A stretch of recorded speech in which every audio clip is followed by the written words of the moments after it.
प्रतिभा को पुरस्कृत करने के कार्यक्रम में जो सांस्कृतिक कार्यक्रम का भी आयोजन किया जा रहा है, उसमें मैं नवज्योति हाई स्कूल ढानी सांचला के आदरणीय डायरेक्टर साहब, प्रिंसिपल मैम, गांव के बहुत ही आदरणीय सरपंच साहब और उपस्थित हमारे बहुत ही सम्मानित आदरणीय यहाँ के बहुत ही बुद्धिजीवी और बच्चों के अभिभावकगण, माताएं, बहनें और इस विद्यालय में कार्यरत सम्मानित सभी स्टाफ सदस्यगण, प्यारे विद्यार्थियों, आप सभी का स्वागत है, अभिनंदन है। मैं पिछले 12-13 साल से इस विद्यालय से जुड़ा हुआ हूं और लगातार ये विद्यालय आपके आशीर्वाद से आगे बढ़ रहा है और गांव में ही नहीं बल्कि हमारे पूरे इलाके में शिक्षा का प्रकाश फैला रहा है। और इनकी इस विद्यालय की एक सोच जो महानता को दर्शाती है, वो हमारे माता बहनों के दिन को बड़ी धूमधाम से सेलिब्रेट करती है।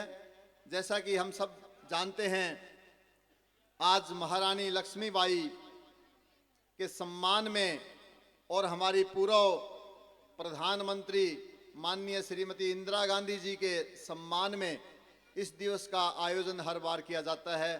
और जो बच्चे प्रथम रहते हैं, चाहे वो खेलों में हो, शिक्षा में हो या दूसरी गतिविधियों में हो, उनको सम्मानित करते हैं और आप लोगों के माध्यम से ही उनको सम्मानित करवाया जाता है।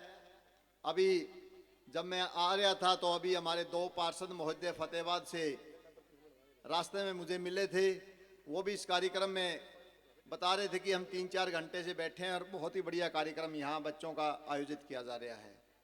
मेरा अनुरोध है कि इस कार्यक्रम को और भी विस्तार से और शिक्षाप्रद बनाकर यहाँ प्रस्तुति उसकी हो और सभी हमारे ग्रामवासियों की और अभिभावकों की भी उसमें एक अपनी उपस्थिति दर्ज हो, ताकि बच्चों का मान सम्मान, अध्यापक का मान सम्मान अगर हम करेंगे तो स्वाभाविक रूप से हमारे समाज को एक अच्छी दिशा, एक अच्छी शिक्षा मिलेगी और उसी से हमारे समाज का भला हो सकता है। बहुत ही एक बड़ा कीमती शब्द कहे हैं किसी बहुत बड़े एक ज्ञानी ने कि हम का मतलब हम एक मध्य वर्गीय लोग और कोई रास्ता नहीं है हमारे लिए जिंदगी में आगे बढ़ने का, एक अच्छा जीवन जीने का, एक मात्र शिक्षा है। शिक्षा के माध्यम से यदि हम जो बड़े माँ बाप बैठे हैं बच्चों के यहाँ, अगर बच्चों की शिक्षा किसी कारणों से हम कहीं नहीं पढ़ पाए, कोई बात नहीं। अब हमारा जीवन तो पढ़ने के स्तर का नहीं है और बच्चों को पढ़ाने का स्तर का है। मैंने 22 साल तक स्कूल में पढ़ाया है और आज मुझे बड़ी खुशी होती है कि मैंने जिस स्कूल में 22 साल पढ़ाया था, उस स्कूल के करीबन 250 बच्चे बड़ी बड़ी नौकरियों पर लग गए हैं और बड़ा मान सम्मान करते हैं कि सर आपने आज हमें एक अच्छी दिशा दी, अच्छा एक डायरेक्शन प्रदान की, जिसके कारण आज हम सफल हो पाए हैं। अभी मैं एक एग्जाम्पल बताता हूँ आपको, छोटा सा एग्जाम्पल, कि जब मैं शुरू में अध्यापक लगा था तो मैं एक स्कूल में पढ़ा रहा था। एक बच्चा 8वीं क्लास में फेल हो गया, तब बोर्ड होता था 8वीं क्लास का। तो मैं उसको बहुत पीटता था और वो बच्चा बाई चांस था भी हरिजनों का, कि मैंने कहा आप पढ़ लो बेटा, पढ़ लो, हमारे पास कोई जरिया नहीं है दूसरा, पढ़ाई ही हमारा एक साधन है आगे बढ़ने का। लेकिन वो बच्चा फेल हो गया और दूसरी बार जब मैंने फिर उसके ऊपर ट्राई की, बहुत ज़्यादा ट्राई की, तो उस वक्त एग्जाम से थोड़े दिन पहले मेरा ट्रांसफ़र हो गया वहाँ से, यानी 2 महीने पहले मेरी बदली हो गई, वहाँ से दूसरी जगह चला गया और वो बच्चा पास हो गया। और अभी पिछले दिनों जो है 1 साल पहले अध्यापक दिवस पर उसने मेरे टेलीफोन पर भेजा कि गुरुजी अध्यापक दिवस की बधाई हो। तो मेरे पास उसका फ़ोन नंबर नहीं था, मैंने फ़ोन करके पूछा कि मैंने आपको पहचाना नहीं, आप कौन हो? तो उसने बताया कि मैं वो हूँ जी, आपका शिष्य वहाँ पढ़ता था आपके पास। मैंने उसको कहा कि आप मेरी बेइज्जती कर रहे हो या बधाई दे रहे हो? बोले क्यों जी? माँ, आपको तो मैंने इतना ज़्यादा प्रयास किया पढ़ाने का, आप पढ़ नहीं पाए। मैं अध्यापक तो नहीं रहा ना आपके लिए, तो आप फेल हो गए मेरे पढ़ने से, पढ़ाने से पढ़ नहीं पाए। वो बता रहा था जी कि आपके पढ़ाने से मैं 8वीं पास कर गया, लेकिन उसके बाद तो मैं नहीं पढ़ा, और आज मैं गांव का सरपंच हूं और बहुत ज़्यादा विकास कर रहा हूं, और हर जगह आपके नाम का शिक्षा के लिए मैं कह रहा हूं कि जैसे मुझे पढ़ाते थे सर, ऐसे ही हमारे अध्यापक पढ़ाएं तो हम सब मेहनत करके पास हो सकते हैं। तो इसलिए लगन जो है अध्यापक हम करते हैं तो वो बात दूर दूर तक जाती है, उस प्रकाश की रोशनी जो है।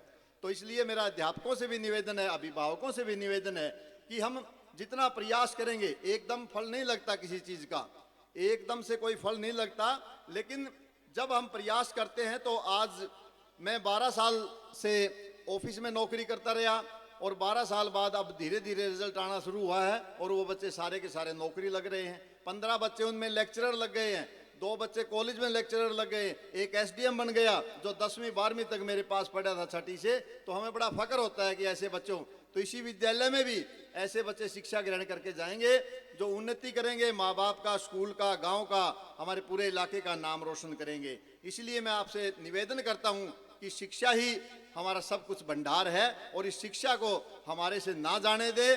शायद हमारे से सब कुछ चला गया, लेकिन इस शिक्षा को हमारी अपनी बनाओ और बच्चों को अच्छे संस्कार दीजिए। हमारे इलाके में सात लगता जो टुहाना का, रतिया का इलाका है, वहाँ नशा जो है युवा में बहुत बुरी तरह फैल रहा है, और वो नशा धीरे धीरे हमारे गांव तक भी पहुंच रहा है। उसमें कुछ युवा हमारे जो जानते नहीं, पहचानते नहीं, कुछ नहीं पता उनको, इस तरह का नशा लेते हैं और उनका शरीर का नाश हो जाता है, घर परिवार का नाश हो जाता है। तो इस प्रकार के नशे से भी अपने बच्चों को आप बचाइए, और वो शिक्षा ही है, वो खेल ही है जो हमारे बच्चों को इस प्रकार के बुरे आचरण से बचा सकता है। और मंच के माध्यम से भी मैं जब से आया हूँ देख रहा हूँ, 1-2 चीज़ें इसमें संस्कार युक्त और डाल देनी चाहिए, और कुछ चीज़ें इनमें से काट भी देनी चाहिए जो हमारे संस्कार नहीं है। इस तरह की चीज़ें हमें यहाँ प्रेषित नहीं करनी चाहिए, बच्चों में इस तरह की बातें ना जाएं तो ज़्यादा बेहतर है। इन्हीं शब्दों के साथ आज पूरे स्कूल ने मुझे यहाँ याद किया, उसके लिए मैं आपका बहुत बहुत धन्यवाद करता हूँ, आभार व्यक्त करता हूँ। और आप भी बहुत ज़्यादा संख्या में बच्चों का हौसला बढ़ाना आए यहाँ, आपका मैं तहे दिल से पुनः आभार करता हूँ कि हमारे बच्चों को, हमारे अध्यापकों को इससे ज़रूर बल मिलेगा और ज़्यादा मेहनत से वो काम कर पाएंगे। जय हिंद, जय भारत।